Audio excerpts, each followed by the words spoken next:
Hey, this is Dizzy Reed from Guns N' Roses, and you're watching GNR Central. Yeah!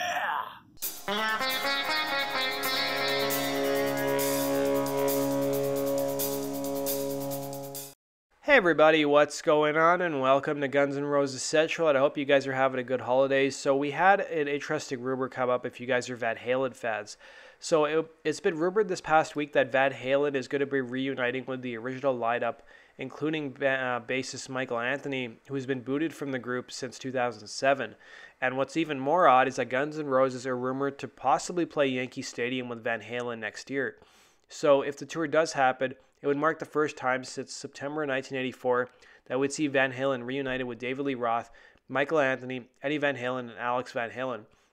So while Roth has been back with the band since 2007, Anthony was replaced with Eddie's son Wolfgang in 2006.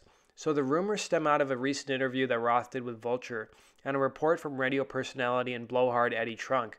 So Roth told Vulture, when we come back through town in the summertime and do the original thing, maybe somewhere sporting maybe with somebody famous, I'll make sure we get you all the tickets so you could see what we do for gainful employment. Adding, because you know, next time my rock band will be playing the same place that the Yankees play, okay? So when pressed as to whether the band will be playing Yankee Stadium, Roth answered, "Yeah, but I can't say if I say something on tape here and everybody goes, oh, this leaked, but the band will be, I can't say." He went on to say the band is solvent, and I could say that I contacted colleagues about being part of the show. Metallica, Guns N' Roses, Jason Aldean, the Foo Fighters, Eric Church, and Chris Stapleton. And they all said that if everything happens, they would certainly be involved. On his recent SiriusXM show, Eddie Trunk addressed the state of Van Halen, saying that he heard from reliable sources that the band will not only tour 2019, but will welcome back Michael Anthony. So Trunk went on to say, I hesitate to even talk about this because every year there's some rumor that Van Halen about to do something or announce something, and ultimately it doesn't happen. Trunk went on to say, but a little more so than normal as we close out 2018, I'm starting to hear some rumblings. He went on to say the rumors from reliable sources, but still rumors that are unconfirmed, is that the band will tour in 2019 with the original band, which would mean the return of Michael, and that it's going to be some sort of stadium package. So Van Halen has a pretty big history of infighting, with only Anthony and Roth's replacement, Sammy Hagar, showing up to the band's 2007 induction into the Rock and Roll Hall of Fame. And if you guys haven't seen it, I did a whole episode on Guns N' Roses' True Story about the Revolver inducting Van Halen and basically the awkwardness that ensued. And it came out literally today as I'm filming this video, about 7 in the morning, that Michael Anthony said he hasn't spoken to Van Halen in years, and the bassist dampens rumors that he's rejoining the band for a 2019 stadium tour. So basically, Anthony checked in with Premier Radio Networks following the report that the classic Van Halen lineup would tour again, saying, the only comment I have is that I haven't spoken to any of the guys since we last played back together in 2004. He added that he ran into drummer Alex Van Halen a few years back, but he only made small talk.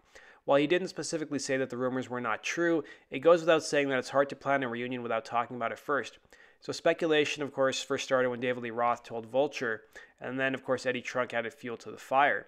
So Roth ended up leaving the band in 1985 and was replaced by Sammy Hagar, and then Gary Sharon would eventually took over vocals in the late 90s before Hagar returned to the band from 2003 to 2005.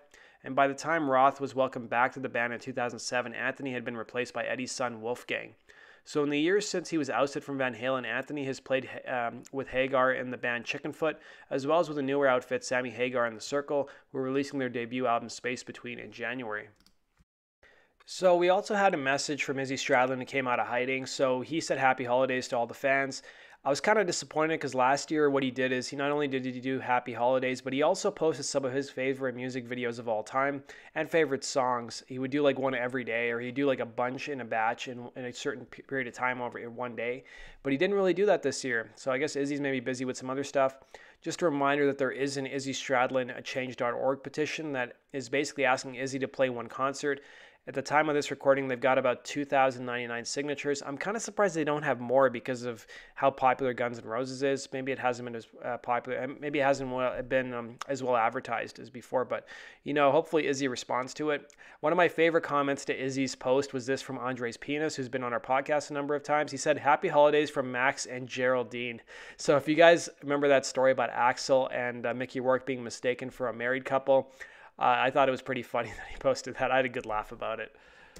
Turning now to some other news. So Slash gave an interview where he talked about why Velvet Revolver was so successful, in large part due to ska Weiland. So he gave an interview to Billboard Radio China where he discussed the resurgence of rock in the early 2000s, and he discussed how ska Weiland was part of bridging the gap between the 90s and 2000s with Velvet Revolver, and how rock has been dying in the mainstream since the end of the era, with legends like Weiland who are at the forefront of it. So he did say he sees a bright future for new bands today.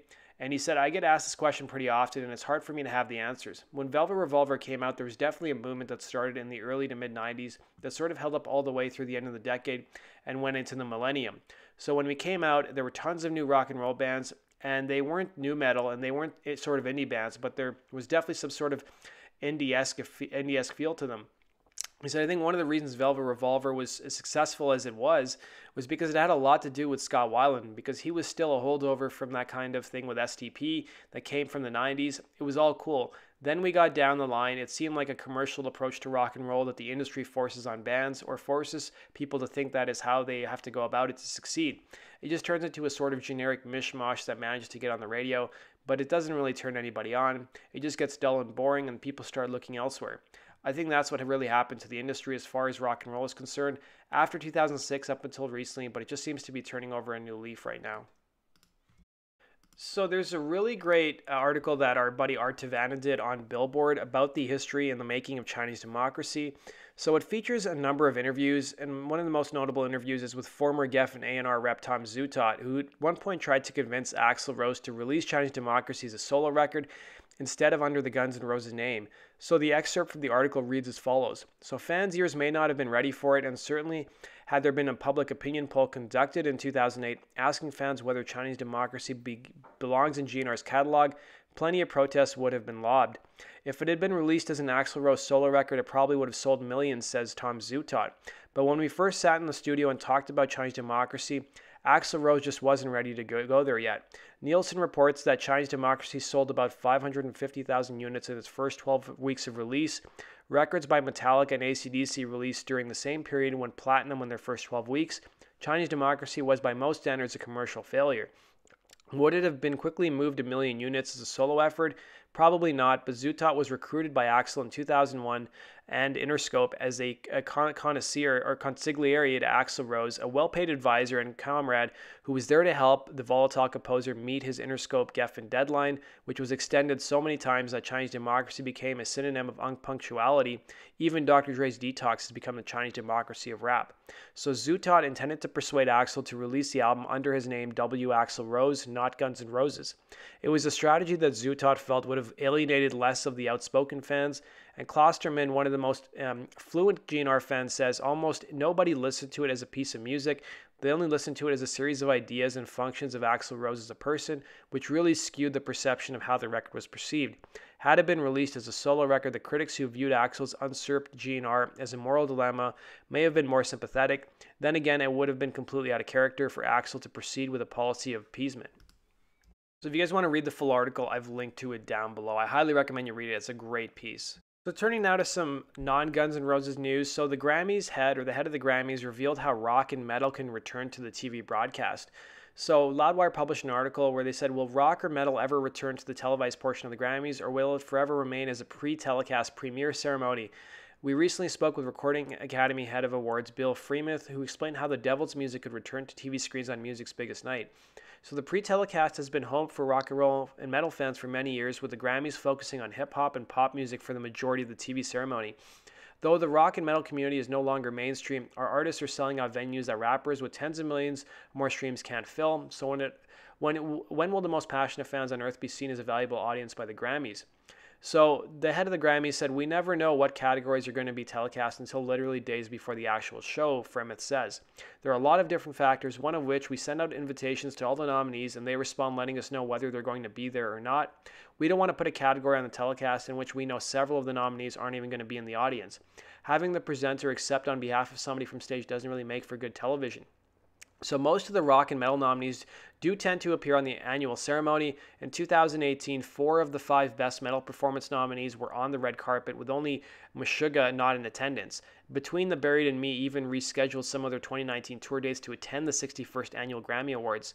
Also, we want to see what categories people are talking about, where the interest is from, the television viewer, the music fan, what's buzzing on social media, all those factors. Freemouth continues. We want to put what we hope most people consider the most interesting and exciting competitions to be revealed on the telecast. Essentially, the Grammys want to cater to the largest and in many ways the most casual audience possible. The Grammy Awards is a business, so the more eyeballs on TV screens and more social media posts flooding the internet, the better for their bottom line. So if rock and metal fans filled that space like they do concert venues, the demand alone would force our genres back on television. So will new buzz bands like Greta Van Fleet or rising cult phenom Ghost provide the Grammys with the most interesting and exciting competition? You guys will have to check out the Grammys on February 10th and see whether they actually show up on the podcast. That does it for today's video, guys. Thanks for watching. Hope you like that. Hit the like button. Be sure to subscribe if you love GNR as much as I do. And go check us out on GNRcentral.com for the latest and greatest and breaking Guns N' Roses news as it happens. Take care.